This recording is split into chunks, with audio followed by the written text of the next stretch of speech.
Welcome back to First Strike. We're here for UFC London, Edwards versus Brady. And it's going to be a big card. It's an early card. We start at 12:30 p.m. on this Saturday, March 22nd. I got MMA Jeff, Subhuman Gaucho, and Fanatical Jim here to help you guys cook the books with early looks. Jeff, how are we feeling? I'm excited as usual. I think we're going to have an exciting card here in London. London usually brings a good show for us, and we got 13 fights. Looking forward to seeing how they look after weigh-ins, and hopefully a good card. There's some good-looking matchups out there. Subhuman Gauchos, I know he's ready to go. It's early, Sub. It's going to be a lot of fun, but I know you're going to be ready to ring the bell. How you feeling? I got the Bloody Marys ready to go. Win in Rome. I love these early cards, man. I love these noon starts or pre-noon starts, and we're gonna get after it. It's a great card in my opinion. I think there's great betting spots, and I look forward to it in a big way. Well, we got our guy here, the flamethrower. He throws that flame all over these bookies. It's Fanatical Jim. How you feeling, Fanatical Jim?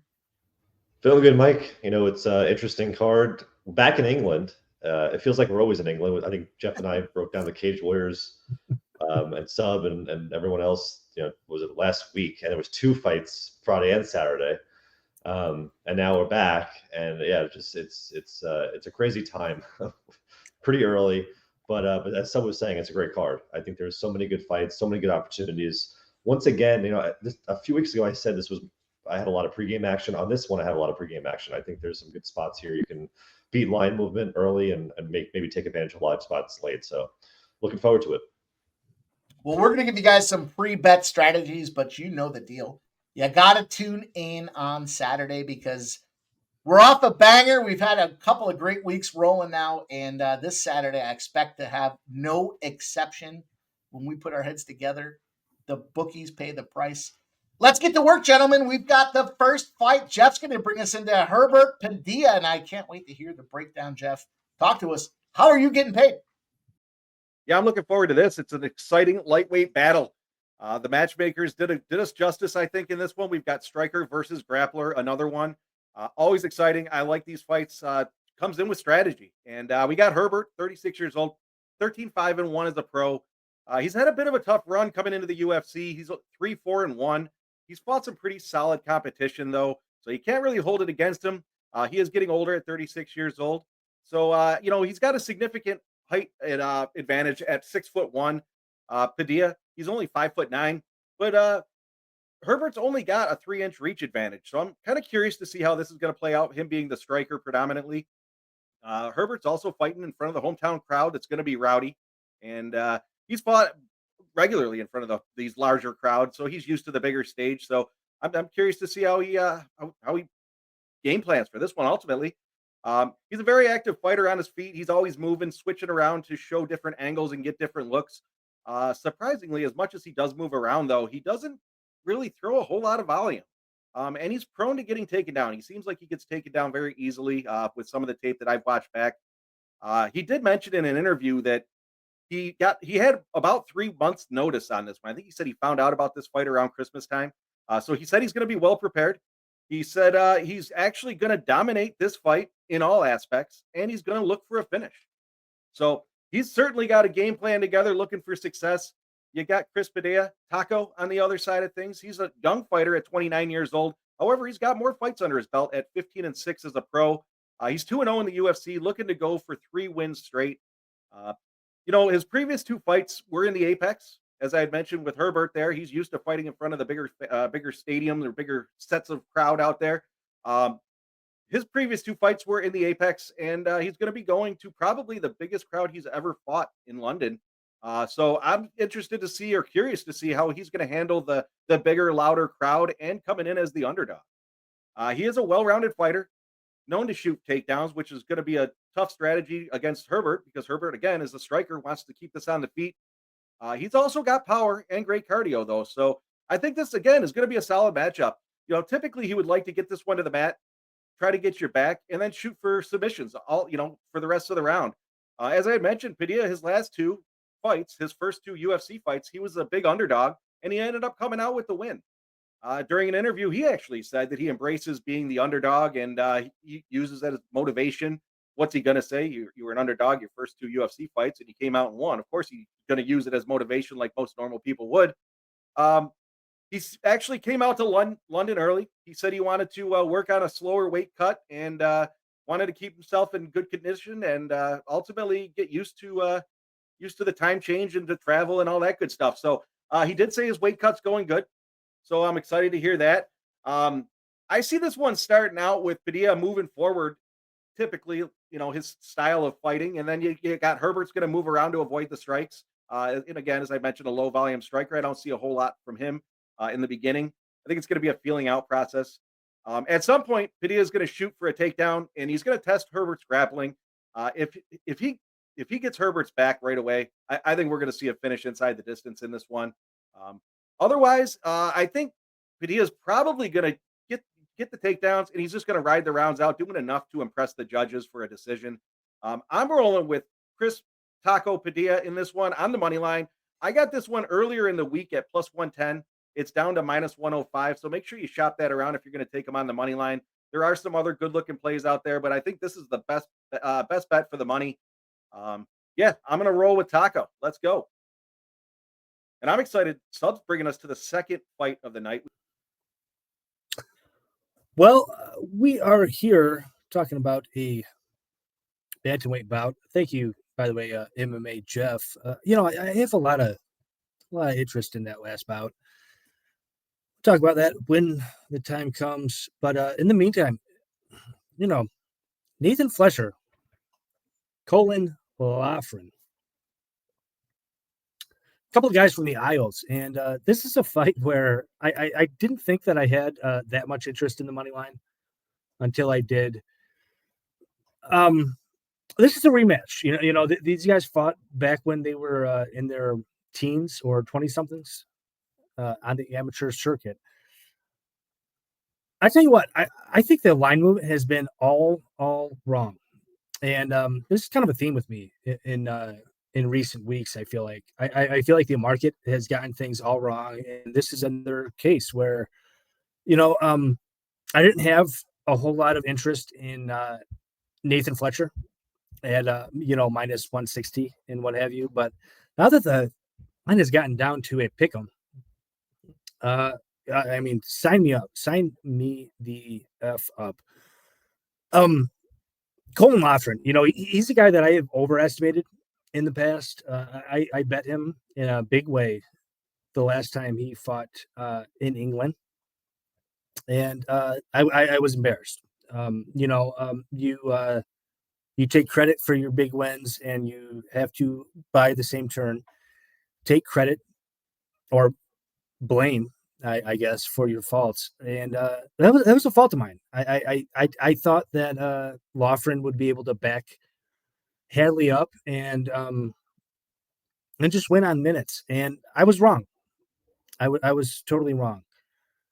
Colin Loughran made Hadley look like Muhammad Ali. But in the meantime, Fletcher, I think Fletcher looked pretty darn good, and this is why I don't understand this line movement. It's just come in and in and in, and I disagree with it entirely. Fletcher at minus 150, no good, but Fletcher at pick'em, yeah, sign me up. I think Fletcher has every advantage here. I think he's the better striker. I think he has takedown upside. I think in the meantime, he probably in the meantime has grappling upside. I have every reason to back Fletcher here, and I don't really understand why this line has come in. Fletcher, I think to my mind is minus 150. I think he's a great bet here at pick'em. I don't understand the line movement. Loughran, to my mind, on the feet, he's a bot. He made Hadley look like Muhammad Ali. And Fletcher, is he great on the feet? Not exactly, but I think he wins the minutes. I think he's more likely to get the takedowns. So this line movement, it makes no sense to me. It's a pretty easy click where the money line is concerned. Give me Fletcher minus 115. I think this is to be honest, like probably a 2-unit bet. I'll leave it at that. I don't think there's a whole lot to say. All that said, this next bet or this next fight, I tell you what, Kevin Holland, he's done me wrong a number of times, but I want to get on side with Kevin Holland and Gunny Nelson off of a big layoff. We'll see what Mike does here, but I tell you what, I will be on Kevin Holland here. What are you doing in this situation, Mike? It won't be the first time that Subhuman Gotcha wants to go head-to-head with your boy, Pimp Slap POD here. But I'll tell you what, man, I'll start this thing out. I cannot get behind Kevin Holland. Look, this guy loves to be in the gym. He loves to fight. And I think what he loves most is the paycheck, right? You'll hear this time and again as you look at these fights this week. Nothing wrong with the guy getting his money here, but he's going to have to cut massive weight to get back to this spot. And certainly I expect him to be in the gym. He's fighting like every 3 months. He's one of the most active fighters in the UFC. But the problem's going to be he's fighting Gunny, despite the fact that Gunny hasn't gotten into the ring in recent form. And, of course, you look at it and you can see all the reasons. Holland's got the reach advantage and the age advantage and all these other things here. But this is a linear fighter. He wants to fight, stand, and bang, and I think this is going to be the challenge that he meets when he fights Gunny. Nelson is a switch stance guy. He loves his takedowns. He's getting 2 takedowns per 3 rounds out there. You look at his recent form, he had a first-round submission. He gets out there. He's got 3 takedowns, gets a judge's decision, significant strike advantage as well. So he can still stand and bang. On the flip side, Holland's flash and dash, man.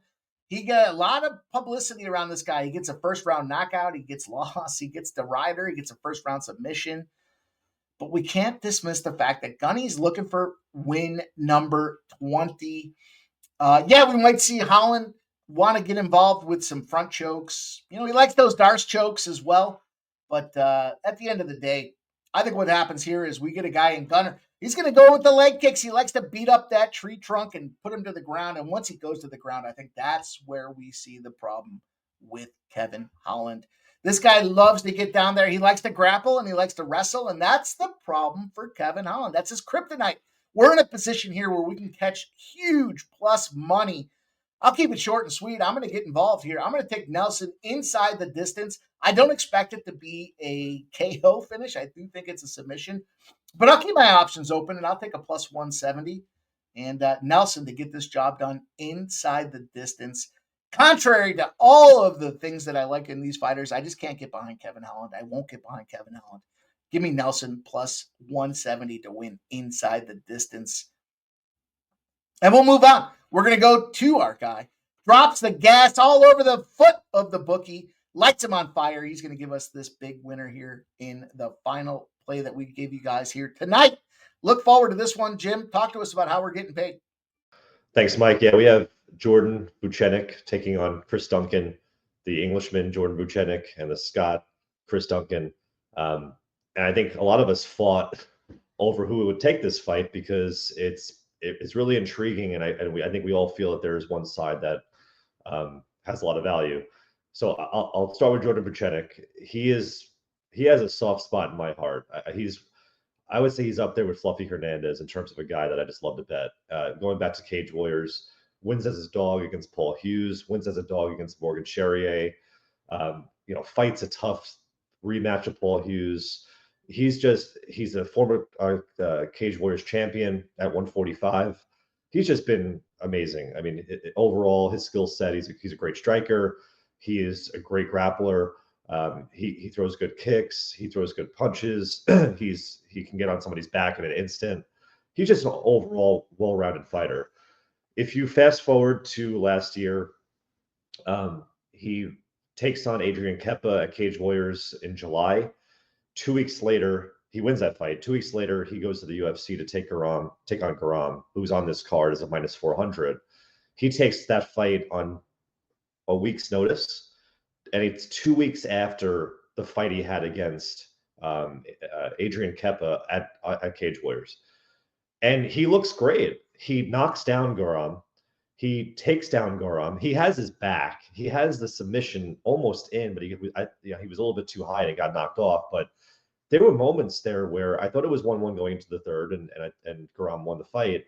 But there were moments there where he could have got Guram out, and that's a tough matchup. And he took it. Not only he took it at 155. I just mentioned he was fighting at 145, but he took it on 2 weeks' notice with no camp and coming off a fight 2 weeks before that. So just a tough guy overall. And now he's taking on Chris Duncan. And Chris Duncan has also looked pretty good in his fights, in his 14 fights. He was known as, or he is, I guess, known as a tough striker and a guy with knockout potential. Moving into the Contender Series in 2021, he was humbled pretty well by Slava Claus. Slava Claus knocked him out cold in the Contender Series. He goes back in the regional scene for a fight. He gets a win. And then he faces Charlie Campbell in the Contender Series, and he knocks out Charlie Campbell. But it was the weirdest knockout you'll ever see because Chris Duncan was hurt bad. Charlie Campbell had him, and Duncan just pops up and one-shots him, and he wins the fight. And Dana jumps up. Everybody's going nuts about it. But I felt that was Chris Duncan's moment of, oh crap, my chin is not the greatest, and I for that moment, for whatever reason, he switched to become like a takedown, like a grappler almost, where he takes on Omar Morales and Yunal Ashmu, and he's just like attempting takedowns left and right against Morales, and he wins the fight, I believe, by split. He wins the fight against Ashmu because he took him down twice, and he was landing more strikes on the ground. But he all of a sudden he's not like this knockout guy in the feet because he was tested. He was chin tested. Then he takes on Manuel Torres, who is a actual grappler. If you saw that fight in the first round, he gets suplexed almost on his neck. Torres just takes his back like it was nothing and gets a rear naked choke, and Duncan's out. And then this fight, his last fight against Balaji Oki, Oki's winning the fight, and Duncan's able to get a guillotine choke on him. As we know, guillotine chokes are not easy, or not. Well, I should say that they're not the easiest way to get a submission win. A lot of times you just slip off your opponent, but he was able to get it. So kudos to him. So he's coming off a win here to take on Jordan Vucenic. But here's my angle here. I think Vucenic is better everywhere than Chris Duncan. I think he's going to be better on the feet. I think he's going to be better on the ground. Chris Duncan is a guy that I think can game plan well, but ultimately, he doesn't have the greatest IQ when it comes down to it. And I hate to say that, but if you just see his fights, like he'll just, if it's not going his way early, he'll just switch to what he knows. And he's just like a brawler. He just wants to brawl if he wants to stand up. And if he can't, and he probably will try to shoot takedowns here early, because Vucenic has shown a little bit of an issue with his takedown defense. Nothing crazy, but against Guram, he was getting taken down a bit. But I think that's not going to work, and he's going to get stood up, and that's going to be a problem for him because it's going to be close quarters where Vucenic can just take him any way he wants. And I think and I'm on the Vucenic side. I have Vucenic money line. I have Vucenic inside the distance. So the line I got is plus 110. You can shop that around. I also got Vucenic and under 2.5, which is even better line. But I think Vucenic gets Duncan out of here first round, second round. I think it's early. And I think it's either on the feet via knockout, or Duncan maybe gets a takedown and gets reversed, and Vucenic gets him in a sub, or even gets his back and rear naked chokes him. I think he can get it done pretty quickly here. Going back to Vucenic, right? He's in his home country. He's not fighting with 2 weeks' notice. It's a full camp for him. He can fill himself out at 155. Again, that was a 155 short notice fight when he was fighting at 145. He doesn't have to worry about travel. He's in London. So there's just so many positives for Vucenic, and not to mention he's a better fighter. Oh, by the way, he's a better fighter, right? So Chris Duncan's a tough guy. I'm not trying to say anything bad about Chris Duncan. He's a tough guy. He'll have probably a decent game plan, but when all's said and done, Vucenic's just a better fighter. So once again, give me Vucenic here inside the distance at plus 110. So Mike, with that being said, let's break down these fights and go over the recap. And there you have it, you guys. We've got 4 early looks that cook these books. Padilla, Fletcher, Nelson inside the distance, and Vucenic inside the distance as well. MMA Jeff, Subhuman Gaucho, Fanatical Jim, bringing the business. Make sure you guys do check us out there on YouTube. We've got a March Madness bracket going for our members. We appreciate you guys that support us. Make sure you hit the thumbs up. Check out the UFC playbook. That thing has been nothing but fire. It exploded last week. It was on fire so much. And we're going to do it again on Saturday, 12:30 p.m. We'll get popping off here for UFC London. On behalf of the Sports Money MMA crew, we appreciate you guys watching us, and we'll see you soon. Thank you, guys.